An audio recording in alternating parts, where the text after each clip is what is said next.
હું આ ભ્રષ્ટાચારી ભાજપના નેતાઓને કહેવા માંગીશ કે તમે ગમે એટલો અન્યાય કરો, ગમે એટલો અત્યાચાર કરો, ખોટા કેસો કરો, જેલમાં નાખો, પરંતુ આ બ્રિજરાજ સોલંકી તમારી સામે છેલ્લા શ્વાસ સુધી લડી લેવા માટે તૈયાર છે.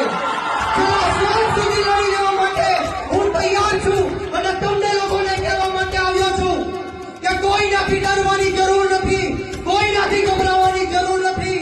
આ ઈ બ્રિજરાજ સોલંકી છે જે વીર વચરાજને માનવાણ વાળો વંશજ છે.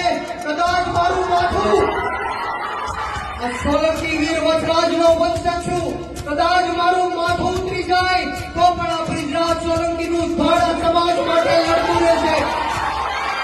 તમારે કોઈ ડરવાની જરૂર નથી, ગભરાવાની જરૂર નથી. ડરવા અને ગભરાવા વાળાનું નામ બ્રિજરાજ સોલંકી નથી. હું આજે તમને કહેવા માટે આવ્યો છું કે લાગશે વાર પણ આવશે મજા. લાગશે વાર પણ આવશે મજા. મિત્રો, હમણાં જ આપણે જોયું કે મારી સભા હોય, જ્યારે હું આવવાનો હોય ત્યારે આ જસદણ અને વિછિયાના લોકો એક થાય, સંગઠિત થાય.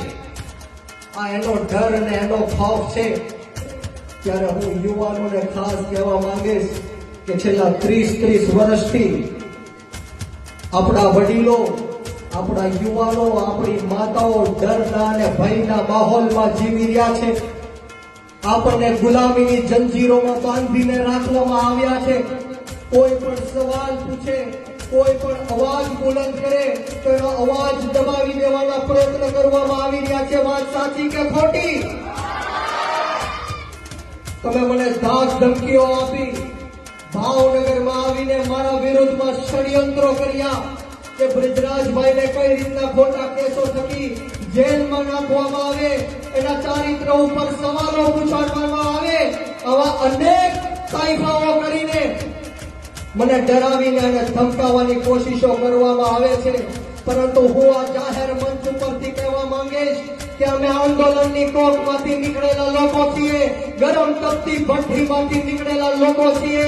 આવા એક નહીં, આવા હજારો આવી જાય, પરંતુ બ્રિજરાજ સોલંકી કોઈનાથી ડરવાનો નથી.